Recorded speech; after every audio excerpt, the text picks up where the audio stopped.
السلام عليكم ورحمة الله وبركاته، اخواتي الغاليين، عاملين ايه؟ يا رب تكونوا بخير دايما وتكونوا في احسن صحة وفي احسن حال.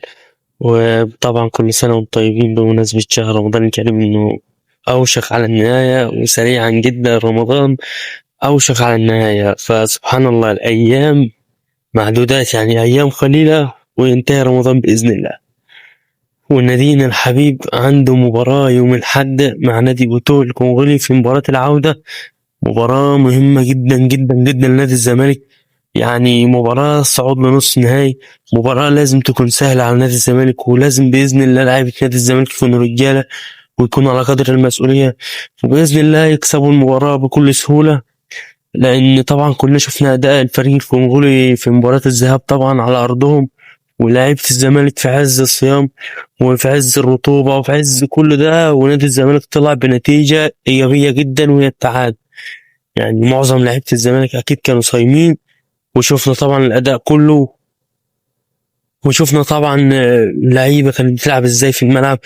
واللعيبة دي لو ما كانتش صايمة كان هيكون في أداء تاني وفي كلام تاني، لكن خلاص احنا مش هنسيب الصيام يعني عشان المباراة. وطبعا جمهور الأهلي عمال يتريق عشان الصيام وكده، ودي هنعمل لها فيديو خاص يعني.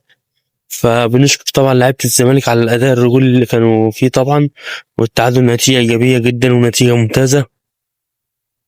ويعني إن شاء الله في مباراة العودة أقل حاجة يعني سكور 2-0 أو 3-0.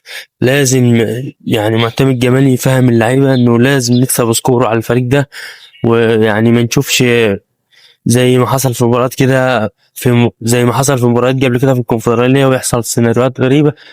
لازم نفوز لأن المباراة تكون سهلة بإذن الله. طبعا معتمد جمال كان مريح بعض اللعيبة زي بزيرة وعبد الله السعيد، ويعني أكتر من لاعب كانوا مستريحين في المباراة دي، وطبعا دي حاجة إيجابية طبعا لنادي الزمالك. فنتمنى بصراحة إن الزمالك يكسب ويفوز، لأن مباراة زي دي هتفتتح علينا المباريات اللي جاية كلها، وهتكون يعني أداء حلو، وبإذن الله أداء كبير لنادي الزمالك نتمناه بإذن الله في المباريات الجاية كلها.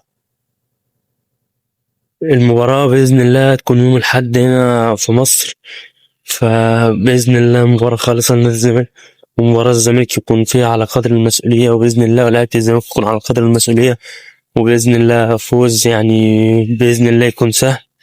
فبس كده، دي كانت حلقتنا النهاردة، أتمنى تدعمونا باللايك والمتابعة والصلاة على النبي أهم حاجة. والسلام عليكم ورحمة الله وبركاته.